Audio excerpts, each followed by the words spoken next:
에베소 4장 23절입니다. 23절부터 27절입니다.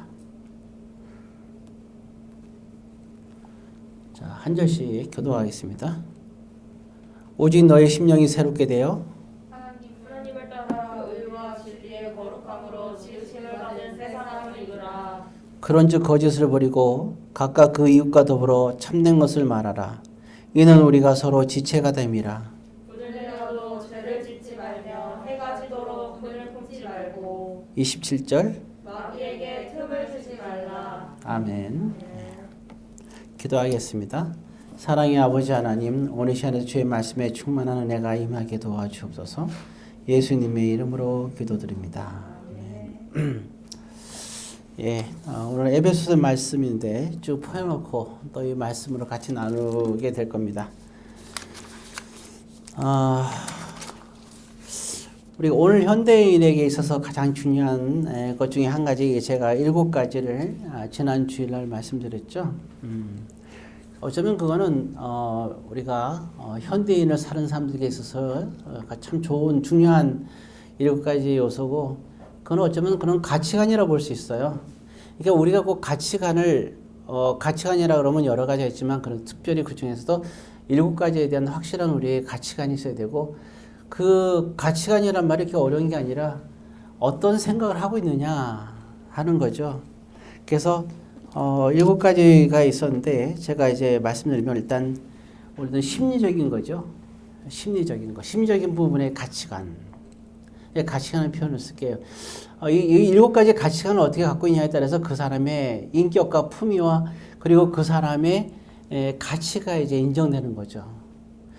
우리가 뭐 3가지만 건강해서 건강이 아니라 7가지가 다 건강해야 정말 건강한 현대인이고 건강한 기독교인이다라고 볼 수가 있습니다. 그래서 이 7가지의 가치관이 분명히 신앙적으로 우리가 서 있어야 되고, 사회적으로도 우리가 중요한 것은 서 있어야 되는 거죠. 그래서 우리가 믿음으로 쓴다 그래서 우리가 그 현대 사회에서 우리가 필요한 부분을 그 부분에서 세우지 않고 우리가 신앙으로만 세운다는데 그건 거짓말입니다. 우리가 현재 삶에서 세상에 살고 있기 때문에 이런 가치, 어떤 그런 기준이 되는 심리적인 것도 세상에서의 어떤 그러한 것들을 우리가 알고 있어야 돼요. 그래서 그런 부분에서 알고 있고, 그러면서 우리가 신앙적인 부분에서는 그걸 컨트롤할 수 있는 거죠. 그런 부분들을 우리가 이해할 수가 있는 거죠. 마치 세상에 있는 거라면 마치 배가 하나 있다고 칩시다. 호숫가에. 그럼 배가 있다면 그건 세상적인 거예요. 그죠? 그죠? 우리는 배를 타야 돼요. 또 배를 타고 우리가 호수를 건너야 된다고 생각을 해봐요. 그럼 배를 타는 내가 어떻게 노를 지을 것이냐? 어느 방향으로 노를 지을 것이냐? 그걸 결정하고 우리는 배를 타고 가는 거예요. 그러니까 배가 없으면 우리는 호수를 건널 수가 없잖아요. 그래서 우리가 세상적인 거는 반드시 필요한 거예요. 왜? 우리 세상에서 배를 타고 노를 져서 호수를 건너야 되기 때문에. 우리 인생은 배를 타고 호수를 건너는 것과 비유할 수 있어요. 그래서 이런 세상적인 것은 반드시 필요한 거고, 그러니까 우리가 믿음으로만 한다. 배가 없는데 어떻게 믿음만을 해요? 물에 빠지면 죽습니다. 그래서 세상에 배가 꼭 필요해요. 세상 등지고 십자가 본다는 말을 하니까 세상은 살 필요가 없다. 자살합니까? 산속에 들어서 살아요? 그게 아니잖아요. 그래서 우리는 세상에 있는 것들이 꼭 필요한 겁니다. 어떻게 세상을 누가 악하다 그랬나요? 그런 말이 어디 있어요? 우리 신앙생활 할 때 찬송가, 찬양을 많이 듣는 게 되게 중요해요. 찬양을 많이 하는 게 굉장히 좋습니다. 근데 어떤 사람은 찬양만 열심히 또 듣다가 보면 요즘 나오는 클래식이라든가 좋은 어떤 그런 팝이라든가 일반 음악 같은 걸 하는 거는 그게 신앙과 상관없다고 생각하는데 그렇지가 않아요. 그런 모든 것, 현대인에게 주어진 모든 좋은 것들도 굉장히 좋은 거예요. 오히려 찬송가 들으면서 은혜가 되지만 어떨 때는 유행가나 팝을 들을 때도 은혜가 있을 수 있어요. 영화를 보다가도 영화 속에서도 정말 감동을 받을 때가 있어요. 신앙적으로 많은 도움이 될 때가 있거든요. 저는 그런 것 같아요. 영화를 보든 미술을 보든 어떤 그림을 보든 뭘 볼 때 보면 그 안에 하나님의 어떤 그런 놀라운 그런 섭리 같은 걸 제가 발견하게 되는 것 같아요. 그래서 우리가 그 세상에 있는 것들을 모든 것을 다 그게 하나님과 부정적으로 생각하면 안 돼요. 왜냐하면 세상에 있는 모든 것들은 다 하나님께서 관여하신 겁니다. 아까 우리 그 희수자매 기도 제목 중에서 그런 게 있잖아요. 하나님의 아까 작품만이라 그랬나? 뭐라 썼더라? 다시 한번 확인을 해봐야 돼요. 예, 주님께 영광되는 작품만이라 그랬잖아요. 그렇죠? 주님께 영광되는 작품. 모든 것은 주님의 영광이 안 되는 게 없어요. 사람 한 사람 한 사람도 하나님의 작품이잖아요. 그럼 그 사람을 그리면 우린 마치 거기다가 십자가를 그려놔야지만 이게 주님의 작품이라고 생각하는데 그렇지가 않아요. 하나님이 오히려 그 십자가를 그리는 것보다 하나님이 창조한 그 사람을 그렸다 그랬을 때 그 안에 하나님의 영광이 드러나는 거예요. 중요한 건 그리는 자의 마음가짐이 중요한 거죠. 자연을 볼 때, 자연을 그릴 때도 자연을 그리고 십자가를 딱 옆에다가 하나 그려놔야 영광이냐? 아니거든요. 있는 그대로의 자연을 그렸을 때 그 자연에서 감동을 받게 되면 하나님이 창조한 그 자연의 그러한 감동을 받게 되면 그게 주님께 영광 내리는 그림인 거예요. 우리는 생각할 때 굉장히 그 왜곡된 생각을 할 때가 많이 있어요. 이것이. 그러니까 정말 모든 것은 하나님의 섭리 속에서 움직여요. 그것이. 근데 악한 사람이, 예를 들어서 악한 사람이 자동차 회사를 경영한다. 그럴 때 그 자동차를 그 사람이 운영하는 걸 갖다가 묘사한다면 그거는 영광이 되지 않겠죠. 그러나 정말 하나님을 믿는 사람이 만약에 믿음으로 자동차 회사를 운영한다 그러면 그걸 그렸다. 그 회사는 하나님이 운영하는 회사고 하나님이 다스리는 회사잖아요. 그러면 그것은 하나님께 영광되는 그러한 그림이 되는 거예요. 어쩌면 우리가 번지르하게 어떤 걸 그려놓고 정말 우리가 눈으로 볼 때 이러한 그 십자가를 하나 그려놓는 것이 영광되냐? 그것보다는 오히려 생각해 보세요. 다니엘은 그런 위대한 일을 하잖아요. 다니엘은 늘 가서 늘 경건 생활을 하잖아요. 다니엘은 나가서 뭘 하죠? 늘 할 때, 이제 그 지역에서, 그죠? 예. 그 당시에 바벨론에서 생활하면서 높은 위치에서 다 그런 권력과 다툼 속에서 있잖아요. 막 죽을 뻔도 하고 모함도 있고. 그러면서 그렇게 일을 하거든요.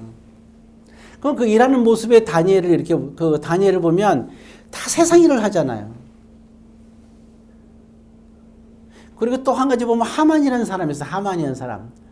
하마 비슷하죠. 근데 하만의 사람인데 그 사람은 하나님께 영광 돌리는 사람이 아니라 하나님을 믿는 사람들을 핍박하는 사람이에요.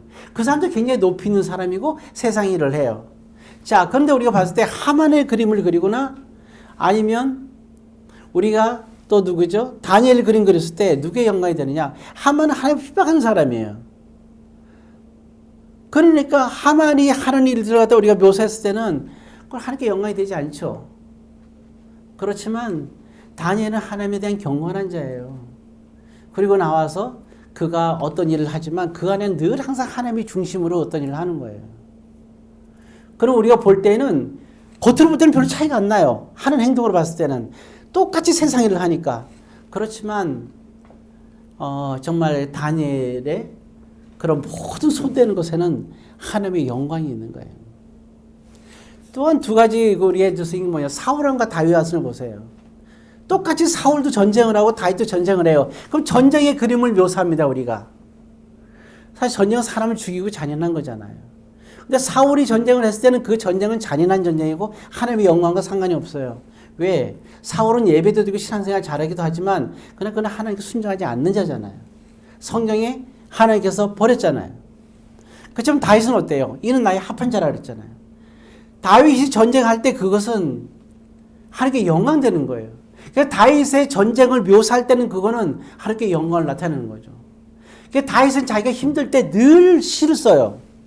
사울이 쓴 시는 성경이 기록되지 않지만 다윗이 전쟁 때 쓴 수많은 괴로워서 쓴 그러한 다윗의 글은 시편에 기록돼서 하나님의 성경이 되었어요. 그 모든 것이 실제로 다윗의 삶이었어요. 우리가 생각되는 거예요. 다윗의 모든 삶이 기록된 게 시편이에요. 그러니까 우리가 하나님의 영광에 돌린다는 것은 정말 우리가 이런 알맹이를 봐야 돼요. 중요한 것은. 그래서 우리가 그걸 볼 수 있는 그 힘이 있어야 돼요. 그게 가치관이라는 거야. 우리가 세상 살 때도 그래서 7가지의 가치관을 꼭 갖고 있어야 되는 거예요. 판단할 수 있는 힘이 있어야 되는 겁니다. 자, 그래서 우리가 그 교회가 처음 탄생했을 때 우리 교회는 세상에 있으니까 뭐예요? 배가 있어야 되잖아요. 그러면 교회가 유지하기 위해서는 물질적인 게 필요했어요. 처음에 했을 때. 그럼 그때 필요한 게 뭐였어요? 물질적인 게 필요하잖아요. 그래서 전도도 하고 물질이 필요해서 그때 시작된 게 뭐죠? 그래서 처음에 시작할 때가 원어민 하나 불러놓고 그때 이제 아이들이 이렇게 강단에 모아놓고 딱 그때는 장의자가 4개만 있었어요. 4개만 딱. 그럼 꽉 차요 성전이. 4개만 있으면. 거기서 아이들 앉혀놓고 아이들을 영어로 가르치기 시작했어요. 그렇게 시작한 게 교회 탄생한 게 우리 지금까지 존재하는 게 바로 이 카이스트 학원이에요. 이 카이스트 학원은 그래서 하나님의 통치가 이루는 것이고 이건 놀라운 일이에요. 그래서 이 카이스트 학원은 일반 학원이 아니에요. 왜냐하면 그 여기는 하나님의 영광이 드러나는 것이고요. 이거는 말할 수 없는 그런 깊은 은혜가 있는 거예요. 이 하나님의 영광을 돌린 걸 어떻게 증거하느냐? 여기 있는 우리 그 유성재 선생님하고 진 선생님이 이 학원을 통해서 교회에 오게 되고 열심히 신앙생활 하잖아요. 그러지 않았다면 여기 지금 우리가 볼 수가 없는 거예요. 이렇게 하나님께 영광의 열매를 나타내고 있는 거예요. 그리고 가람이도 학원을 통해서 걔도 신앙이 이렇게 자라게 된 거고 끝까지 있게 된 거예요. 만약에 그게 세상적인 학원이었다면 거기는 그런 역사가 일어나지 않겠죠. 얼마나 좀 성장했고 그때 막 코 흘리기 중학교 1학년 2학년인데 벌써 나이가 30이 돼가는 게 참 세월이 빠르긴 빠릅니다. 이게 다른 거예요. 그게 하나님의 영광을 드러내는 거죠. 자, 그래서 우리가 그래서 그러려면 우리는 뭐가 있어야 되냐면 이런 걸 볼 수 있는 힘이 있어야 되는 거예요. 그게 가치관이라는 거예요. 그래서 7가지 가치관을 얘기했는데 지금 말씀드릴게요. 첫 번째는 심리적인 가치관이 있어야 돼요. 두 번째는 문화적인 가치관이 있어야 되고요. 그 다음에 지식적인 가치관이 있어야 되고 경제적인 것에 대한 가치관이 있어야 되고요. 그 다음에 신체적인 가치관이 있어야 되고 언어적인 거 그리고 사회적인 가치관이 있어야 됩니다. 자, 그래서 우리는 벌써 이 중에서 몇 가지 이제 많이 얘기를 나눴어요, 그죠? 뭐 심리적이고 문화적인 거, 그 다음에 지식적인 거, 신체적인 거 이미 그런 말씀을 우리가 나눴습니다. 자, 그리고 이제 2가지만 남은 것 같아요. 언어적인 거하고 그 다음에 사회적인 거 2가지 같이 하는 말씀 나누겠어요. 얼핏 잠깐 얘기했지만 이제 언어적인 걸 오늘 말씀 나누고 싶어요. 언어적인 가치관.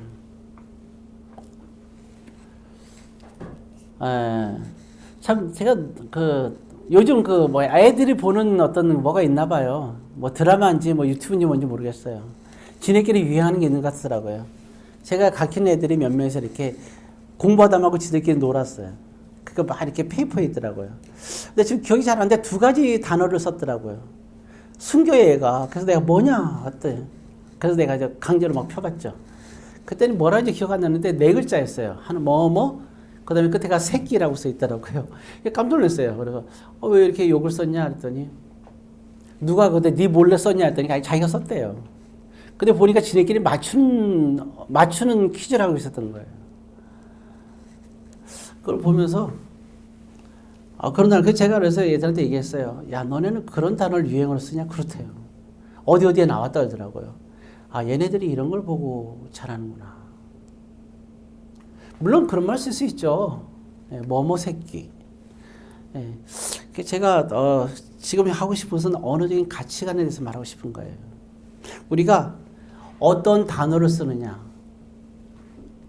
그리고 어떻게 말하느냐는 쉽게 넘어갈 수 있어요. 근데 이제는 현대를 살아가는 사람에게는 언어적인 가치관을 가져야 돼요. 내가 어떤 단어를 쓰고 어떻게 말하는가 여기에 대한 분명한 가치관이 있고 이 품격이 있어야 됩니다. 이제 이것에 대해서 나는 그러니까가 안 된다 했죠. 나는 그러니까 하면 벌써 늙은 거예요.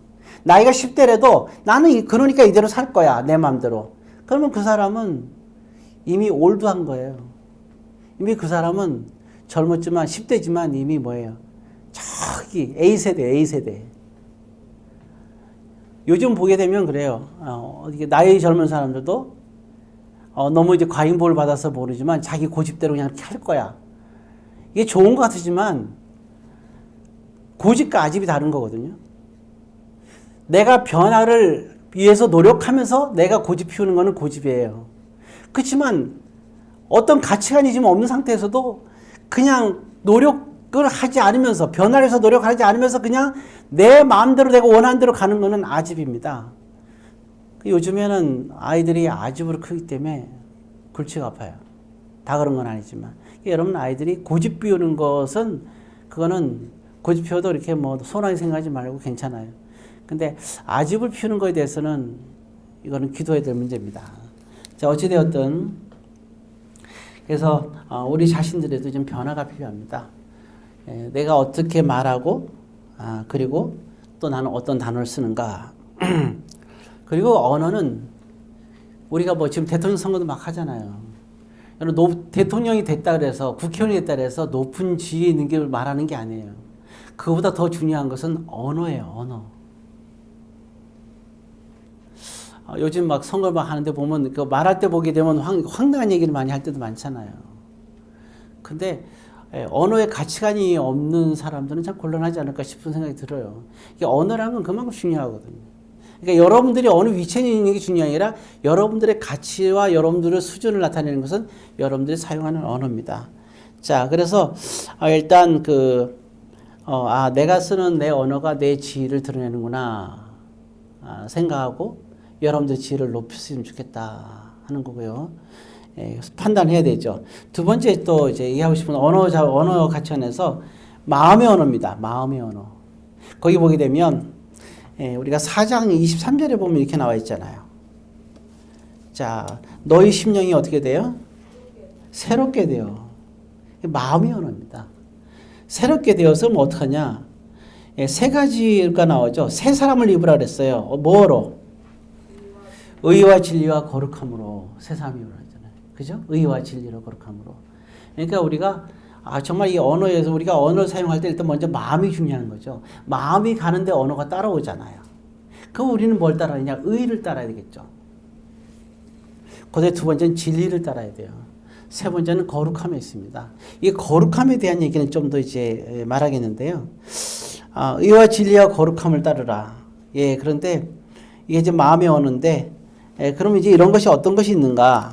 구체적인 예를 한번 들어보기를 원하는데, 거기 먼저 보게 되면, 일단 25절에 보게 되면, 자, 의와 진리와 거룩함으로 새롭게 되어야 되는 것이 무엇이 있는가 하는 걸 보고 싶은데, 자, 첫 번째 보게 되면 거기 25절이 있습니다. 거기 보면 무엇을 말하라 그랬어요? 참된 것을 말하라 그랬잖아요. 참된 게 뭡니까? 무엇을 버리고? 거짓을 버리는 게 참된 겁니다. 말할 때 거짓을 얘기하면 안 돼요. 참된 것을 얘기해야 돼요. 거짓말 하지 말라 이런 얘기 아닙니다. 여기서는 거짓하고 참된 것의 반대가 거짓이죠. 이 참된 것이 뭘까요, 그러면? 참된 것은, 이 세상에서 참된 게 뭐가 있어요? 이 세상에 진리가 뭐가 있을까요? 뭐가 진리예요? 예수님이 내가 곧 길이고 진리라 그랬잖아요. 그러니까 예수님만이 진리예요. 그럼 예수님은 어떤 분이냐? 말씀이 육신이 된 분이라 그랬어요. 즉, 다시 말해서 성경 말씀이 참된 거예요. 모든 기준은 성경입니다, 우리는. 왜? 성경은 사람이 썼지만 사람을 통해서 하나님이 쓰신 거지 사람이 쓴 게 아니거든요. 모든 성경은 하나님의 감동으로 쓴 것으로 하나님이 사람을 감동시켜서 쓴 것으로 이런 얘기거든요. 마태복음은 하나님이 마태를 통하여 마태에게 감동을 시켜서 하나님이 쓰신 거라는 거예요. 성령 하나님이 친히 쓰신 거라는 거예요. 모든 성경 그래요. 모세오경도 하나님이 모세에게 감동을 줘서 성령 하나님께서 친히 쓰신 거예요. 그게 성경이에요. 그러니까 하나님이 쓰신 글이 성경인 거예요. 성경과 외경이 외경이라고 있어요. 성경과 외경의 차이가 뭐냐? 성경은 하나님이 쓰신 거란 말이에요. 사람을 통해서. 외경은 사람이 쓴 거예요. 그게 차이가 있는 거예요. 자, 이와 같은 우리가 구분이 이제 명확하게 있어야 되는데, 그래서 우리의 가장 중심이 되는 게 뭐냐? 우리가 무슨 말을 해야 된다고요? 우리가 참된 것을 말할 수 된다. 그러니까 우리가 이런 가치관이 있어야 돼요. 성경에 대한 참다운 우리가 깨닫고 이해하는 게 있고 아는 게 있어야죠. 그러니까 우리는 바른 얘기를 할 수 있어야 됩니다. 믿는 사람, 믿지 않는 사람에 대해서도 바르게 해야 되는데, 근데 성경을 모르면 말할 수가 없잖아요. 이단들을 만나면 되게 당황하는 사람들이 있어요. 왜냐면 말이 딸린대요. 곤란해요, 그러면은. 이단들은 얘기하는 데가 딱 정해져 있어요. 이렇게 탁탁탁 정해져 있어요. 제가 이제 그 바쁜 생활 속에서 한번 제가 만나본 적이 있다 그랬잖아요. 하루는 희한하게 그날따라 여호와 증인들이 하도 귀찮게 하는 거예요. 그래서 계속 쫓아냈거든요. 어느 날 이제 그날은 내가 이상하게 시간이 많이 남았어요. 근데 문득 호기심이 생기는 거예요. 쟤네들 뭔 얘기하나. 그때 제가 학구회를 불탔으니까 이단들 공부도 막 하고 있었거든요. 근데 마침 여호와 증인이 이렇게 온 거예요. 둘이서 이렇게 왔더라고요. 잠깐 들어보라 그랬죠. 얘기 들었어요. 그러니까 마침 그때 왔는데 한 사람은 초신자였어요. 여호와 증인의 초신자. 한 사람은 이제 권사님쯤 되는 교회로 그 정도의 사람이에요. 그래서 이제 초신자한테 기회를 주는 거예요. 이제 얘기하라고 나한테. 그러니까 딱 얘기를 하는데 또 들었어요. 이렇게 성경 몇 군데 펴고 이렇게 얘기를 하더라고요. 그래서 제가 그 다음부터 반격을 시작했죠. 당신이 말한 이 부분은 이래서 이런 뜻입니다. 이건 이래서 이런 뜻입니다. 안 믿는 거예요. 제가 그래서 신약은 헬라어를 펴서 세례세가 책이 다 있었으니까 펴갖고 읽어주면서 이건 이런 뜻입니다. 그다음에 구약은 히브리어를 펴가지고 이만큼 두꺼운 신약이니까 펴면서 설명을 해줬어. 이건 이런 뜻이라고. 다 얘기했어요. 그 사람이 놀래가지고 지금 말을 잃은 거예요. 그러면서 막 이제 저한테 이제 제 말에 이제 이게 충격을 받았어요, 이분이. 그러니까 같이 온 사람이 안절부절이 났어요, 막 제 말을 끊으려고 하는 거예요. 그래서 조용히 있으라 그랬어요, 우리 집이니까. 그리고 얘기를 한 거예요. 그러니까 그분이 뀨뀨하더니 듣더니 결국은 얼굴이 빨개지더라고요. 당신 잘못 믿고 있습니다. 저는 그분이 지금도 기억나요. 그분이 왜 그러냐고 그래요. 그분이 아마 교회 그 여진에서 나왔다고 생각해요. 굉장히 충격을 받았거든요, 그분이. 그래서 제가 정확하게 얘기를 했기 때문에. 제가 이 말을 하는 건 뭐냐면 참된 것을 말할 수 있어요.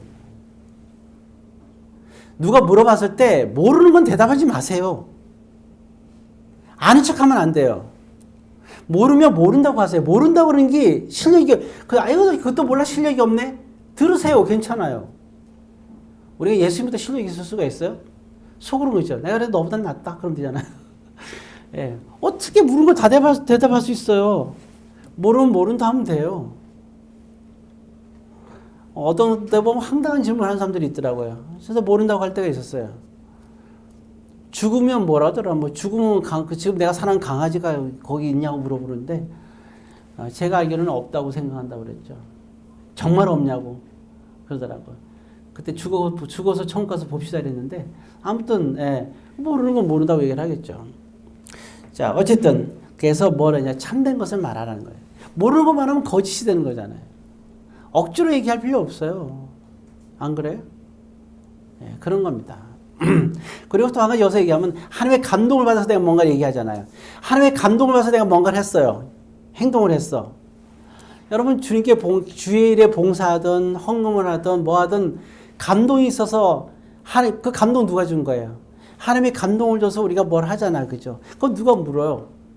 자, 제가 목사가 된 건 제가 되고 싶어서 했을까요? 아니에요. 하나님의 감동을 줘서 제가 목사가 된 거예요. 그건 물어요. 너 왜 목사가 됐니? 그럼 말할 건 하나밖에 없어요. 뭐라 그래요? 하나님의 감동을 줘서 됐습니다. 이 말뿐이 없는 거예요. 자꾸 설명해 보래. 당신은 압니까? 하도 귀찮게 물어본 사람이 있었어요. 제가 이제 장신대학원 갔을 때 자꾸 자꾸 증거를 대라는 거예요. 목사가 되려는 이 증거를 대래요. 하나님의 감동으로 소명의식으로 목사로 불렀는데 그거를 증거 하나님께서 보이지 않는 하나님께서 하신 일을 증거를 대라니 제가 제정신이 아니라 그랬죠. 도대체 뭘 가르치냐고 학생들한테. 근데 그분이 오히려 화를 낸 적이 있었어요. 소명의식은 그래서 제가 마지막 결론을 그랬어요. 가르쳤어요. 오히려 제가.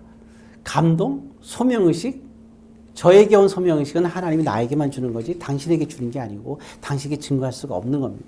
당신이 소명의식 받은 것도 당신만 하는 거 아니냐. 그걸 어떻게 증거하라고 당신이 얘기하냐고 그래서 그 자리에서. 되게 무엄하다 그랬어요 제가. 하나님 모독한 일 아니냐고.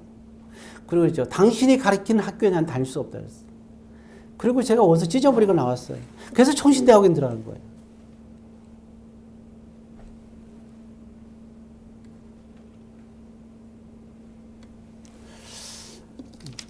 하필이면 그런 사람이 한 명 있어가지고. 다 그런 건 아니겠죠. 옛날에 그런 사람이 있었어요. 지금도 있나 모르겠지만. 예. 그렇게 해서 총신대학원 들어간 거예요. 장신대학교 나왔고 장신대학 들어가야 되는데 총신대학 들어간 이유가 그 이유예요. 일주일 만에 제가 일주일 만에 총신대학 시험을 보고 합격해서 들어갔습니다. 자, 어찌되었든. 자, 제가 하고 싶은 얘기 뭐냐면 그 얘기죠. 그러니까 감동을 했는데 물어요. 너 왜 목사가 됐니? 야, 니는 왜 사업을 하는데 열심히 이제 가게세도 나가는데 왜 사업은 안 하고 일주일 내내 너는 기도만 하고 앉아있니? 제가 그랬거든요.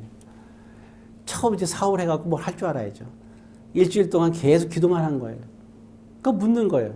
넌 왜 기도만 하니? 하나님의 감동이 있으니까. 저보고 크게 잘못했대요. 근데 제가 그렇지만 할 말은 그거밖에 없어요. 저보고 미쳤다는 거예요. 그죠? 나중에 하나님께서 역사를 하시잖아요. 그거는 설명을 더 이상 할 필요가 없어. 그거는 왜 할 수 있는 게 아니잖아요. 지난번에 이제 우리 칼사원에서 시 1000여명 드렸어요. 야, 적자인데 그걸 드리니? 넌 미친 거 아니? 그러잖아요. 예, 좀 미쳤어요. 왜? 감동이 있으니까 드렸어요. 그 말에 더 이상 할 말이 뭐가 있어요? 하나님께 감동받는 사람들만 알아듣는 말이에요. 그거는 본인들만 아는 거잖아요. 그죠? 이게 뭐냐면 제가 하는 것은 이거는 참된 것을 말하라. 그러니까 우리가 모르는 건 얘기할 필요가 없어요. 그럴 때로는 듣지 못할 것도 있어요. 각자 개개인만이 알 수 있는 게 있는 거예요. 그래서 우리가 진리의 말씀대로 가치관이 서야 되겠죠. 그리고 그것을 얘기해야 되는 겁니다. 성경이 맞지 않는 말은 하였으면 참 곤란하죠. 자, 두 번째 26절입니다. 우리가 언어에 대해서 말하는 거예요. 두 번째 가치관은 자 26절 같이 씁니다. 분을 내어도 죄를 짓지 말며 해가 지도록 분을 품지 말고. 자, 두 번째는 뭐 하지 말라 그랬죠? 뭘 내지 말라 그랬어요? 분을 내지 말라 그래요. 분이 뭡니까? 화내는 거예요. 화. 여러분 짜증내는 것도 화내는 거예요. 원망하는 것도 화를 내는 겁니다. 여러분 원망이 뭔지 아세요? 이스라엘 선들이 원망했다 그랬죠? 광야에서. 원망이 뭐예요? 힘들어 죽겠다. 그게 원망이에요. 나 이래서 죽겠다. 그게 원망이에요. 주님의 십자가 은혜에 있으면서 그런 말 하면 돼요? 주님은 우리를 위해서 십자가에서 그렇게 고통스럽게 돌아가셨는데 그 주님 앞에서 우리가 할 말입니까 그게? 우리를 창조하시고 우리 여기까지 인도하시고 있는데 죽겠다는 말을 그렇게 쉽게 하면 되냐고 주님 앞에서. 지금도 함께하고 계셨는데. 물론 주님과 함께하지 않는 사람이라면 주님의 은혜를 모른다면 그런 말은 괜찮아요. 목말라 죽겠다. 배고파 죽겠다. 고기 먹고 싶어 죽겠다. 다 그렇게 나와 있잖아요. 출애굽기, 민수기, 이름만 비슷하네요. 자, 신명기. 다 그렇게 나오죠. 다 그렇게. 그게 원망이라는 거예요. 그게 원망. 들의 백합화를 봐라. 하물며 너희일까 보냐. 공중의 새를 봐라. 하물며 너희일까 보냐. 세상의 아버지도 너희에게 좋은 걸 줄 줄 알며 하며 하늘에 계신 너희 아버지께서는 너희에게. 아니 아무리 아파도 살려놨잖아요. 저도 어제 약간 간들간들했어요. 조금 되게 좀 몸이 좀 특별하게 좀 이상했는데, 근데 살아났잖아요. 건강하게 이렇게 좀 예배를 강단에 서서 말씀드리잖아요. 그러니까 우리는 이런 모든 게 다 원망이에요. 이게 화를 내는 겁니다. 그럼 그것이 우리의 위치인 거예요. 그래서 항상 얘기할 때는 여러분 하나님을 믿으시잖아요. 함께 한다는 걸 믿잖아요. 하나님이 저와 여러분들을 창조했다는 것도 믿죠. 그리고 우리와 함께 한다는 것도 믿죠. 지금까지 지켜 계시고 함께 한다는 걸 믿었을 거 아니에요. 여러분들 그 자신을 위해서 아니면 여러분들의 가족을 통해서 여러분들이 이 자리에 있게끔 한 것도 믿으실 거 아니에요. 여러분들의 모든 걸 입히고 책임지고 모든 것을 여러분들 주변의 누군가를 통해서 여러분들에게 또 물질적인 거나 모든 것을 건강적인 거나 케어하게끔 세상에 있는 모든 의사라든가 모든 걸 통해서 세상에 있는 걸 존재하는 걸 통해서 여러분들을 지켜주며 이 자리에 있게끔 하는 것을 믿으실 거 아니에요. 얼마나 감사해요. 그렇게 지켜주시는데도 우리는 감사할 줄 모르고 늘 이래서 힘들다 저래서 힘들다 그러잖아요. 그래서 우리가 분을 내지 말라. 누가 얘기하면 그렇잖아요. 우리가 주님한테 얼마나 못된 행동과 많은 생각, 나쁜 생각 많이 해요. 주님의 은혜에 가는 데 있으면서 나쁜 생각 많이 하잖아요. 누굴 미워하기도 하고 원망하기도 하고. 예수님은 한 번도 우리를 원망한 적 없잖아요. 우리 야단친 적도 없고. 그냥 아무 말 없이 십자가에서 그냥 우리를 대신했잖아요. 그런데 우리는 뭐 이렇게 불만이 우리 많을까요?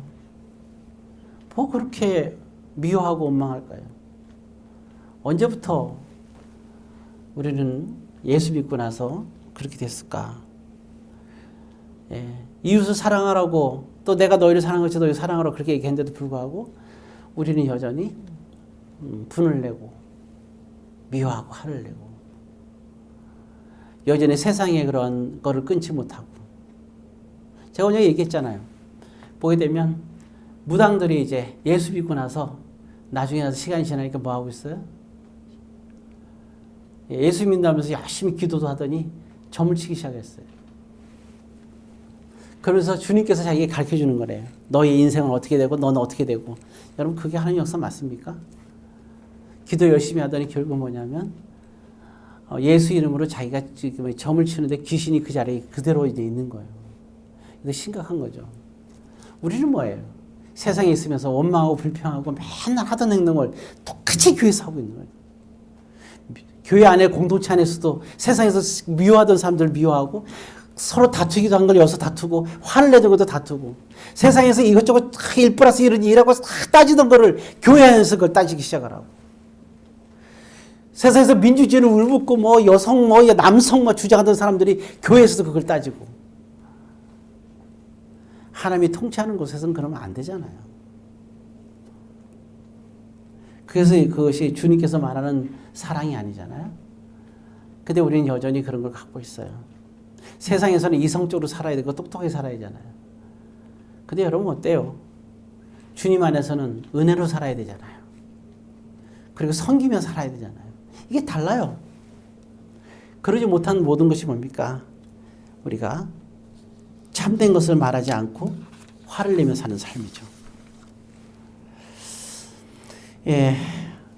그러니까 이렇게 하니까 결국은 어떤 일이 있냐? 27절에 누구에게 틈을 주는 거예요? 27절을 보세요. 누구에게 틈을 준다고요? 그러니까 마귀에게 틈을 주는 거예요.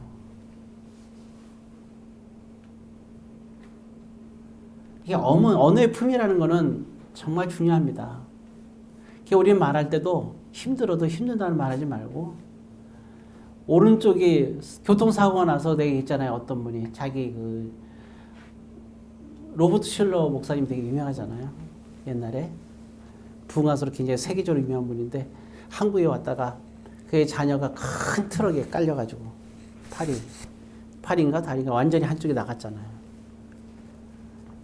딱 그 전화를 받고 나서 바로 이제 다시 들어가셨는데 그때 첫 순간적으로 나오는 그 말이 유명하죠. 뭐라고 기도했는지 말씀을 드린 것 같은데 기억나나 모르겠어요. 뭐라고 얘기했어요? 그분이 하나님, 내 자녀가 한쪽 팔은 성하게 해주셔서 감사합니다.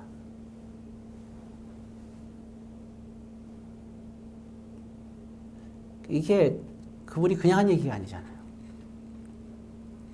그렇게 기도를 할 수 있는 사람이기 때문에 하나님께서 쓰시는 거예요. 그러니까 그의 복음이 진짜라는 거잖아요. 그는 원망하거나 화를 내지 않고 참된 말을 하죠. 이게 참된 말이라는 거예요. 하나님이 지켜준 걸 생각하지 않고 잃어버린 한쪽 팔을 생각하는 게 세상에서 있는 일이에요. 믿는 사람들은 그게 아니잖아요. 하나님께서 지켜주셨잖아요. 예. 그러니까 마귀가 틈탈 기회가 없는 거예요. 나는 이렇게 주의를 열심히 했는데 내 자녀에게 그런 일이 왜 생겼냐고 막 가슴 치면 근데 마귀가 역사하는 거죠. 그 속에서. 우리는 그 순간을 알아야 돼요. 내가 뭔가 누구 때문에 흥분하는 순간, 누굴 미워하는 순간, 누구에게 분노하는 순간 그때 마귀가 내 안에서 역사하고 있다는 사실을 알아야 돼요. 씨앗을 내리는 거예요. 그러니까 이제는 우리가 그러면 안 돼요. 그래서 말할 때도 누가 있든 없든 항상 긍정적인 말. 누구에 대해서 얘기할 때 부정적인 얘기를 할 것 같으면 그 사람에 대해서 아예 얘기하지 마세요. 누구는 있잖아. 이랬더라 저랬더라. 그 얘기를 딱 하면 부정적인 말이 될 것 같다. 아예 그 사람은 얘기하지도 마세요. 잃어버리세요. 그 사람 만났을 때만 그 시간을 그렇게 보내면 돼요. 지옥 같은 시간이라도. 딱 헤어지는 순간은 얘기할 필요 없는 거예요. 왜? 그러면 우리가 분을 내게 돼 있으니까. 그럼 마귀가 틈을 탄단 말이에요. 그럼 마귀가 누구에게 틈 타냐? 말하는 사람에게 틈 타지만 더 틈 타는 게 뭐예요? 담배 피우게 되면 누가 더 해로워요? 담배 피우는 사람이 해로워요? 아니면 옆에 있는 사람이 해로워요? 옆에 있는 사람이 해롭습니다. 왜? 담배 피우는 사람은 담배 필터가 있어서 조금 들어가요. 근데 옆에 있는 사람한테는 그대로 들어가서 마찬가지로 이게 미움과 분노로 누구한테 얘기하면요. 얘기하는 사람은 필터가 있어가지고 이 사람은 덜 마귀의 역사에 들어가는데 듣는 사람이 마귀의 역사에 들어가는 거예요. 그러니까 부정적인 얘기는 하지 마세요. 좋은 얘기 얼마나, 이 세상 얼마나 산다고 좋은 얘기하고 사세요. 가능하면 좋은 얘기하는 사람들하고 어울리세요. 어쩔 수 없으니까 부정적인 얘기하는 사람들이 있는 거죠. 이제부터 바꾸세요. 이게 언어의 품격이라는 거예요. 이게 가치관이 되게 중요한 거예요. 유유상종이라고 그랬잖아요. 이게 우리가 바꿔가야 된다는 거예요. 바뀌어가야 되는 거예요. 이것을 너희 세상의 빛이니 이렇게 바뀌어가는 삶을 사시고 변화시켜야 되는 거예요. 그리고 이게 말할 때 보게 되면 쓰지 말아야 되는 거죠. 아까 그랬잖아요. 뭐뭐 새끼란 말 썼잖아요. 근데 성경에서는 그걸 무슨 말이라 그러냐? 29절에 보세요. 자, 무슨 말이 있어요? 두 가지 말이 있죠. 하나는 무슨 말? 더러운 말. 또 하나는 무슨 말? 덕을 세우는 말. 즉 은혜를 끼치는 말이 있어요. 야, 그 사람은 덕이 있다 그러잖아요. 정말 이 덕 있는 사람이 크게 쓰임 받는 거예요. 진짜 크게 쓰임 받으려면 덕이 있어야 돼요. 그 사람이 그러니까 예를 들어서 애를 갖다 피아노학원 보내려도 상담할 때도 누구에 보내요? 이게 상담해 보면 덕이 있는 원장한테 보내요. 애들을. 실력 있는 원장한테 보내지 않고 덕이 있는 사람한테. 그렇잖아요. 내 인생을 누구한테 맡긴다 그러면 덕 있는 사람한테 내 인생을 맡기지 지식 있는 사람한테 인생을 맡기질 않는다고요. 여기 보게 되면 그래서 두 가지 더러운 말과 덕을 세우는 말.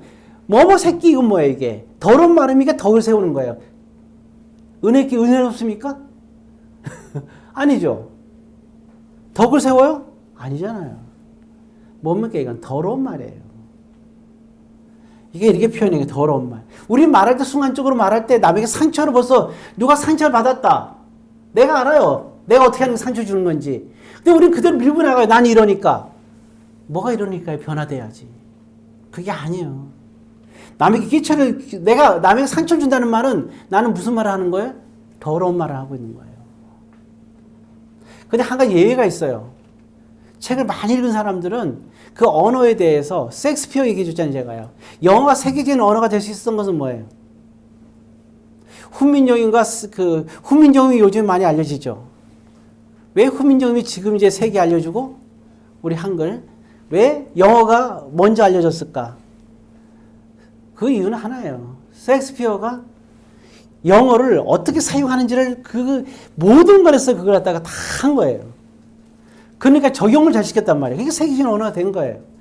요즘에서 이제 한국 언어가 이렇게 많이 쓰이는 거죠. 근데 유감스럽게 꼭 외국 사람들이 물어보는 게 따르죠. 욕부터 배운다잖아요. 이게 됩니까 이게? 정말 덕이 안 되는 말이잖아요. 자, 어찌되었든 그래서 이 말이라는 것 한번 생각해 보세요. 나는 어떤 말을 쓰는가 얘기할 때. 그 얘기만 하는데 그래서 언어를 많이 쓰잖아요. 근데 여러분들 그러니까 어휘력을 많이 키우셔야 돼요. 왜냐하면 우리가 쓰는 말 이런 게 있잖아요. 그 사람이 경험인인데 그런 게 있어요. 내가 아는 언어의 한계 때문에 내가 상처받을 수가 있어요. 그렇죠? 눈이 온다? 사람 눈이에요? 사람 눈이 막 떨어져요? 아니잖아요.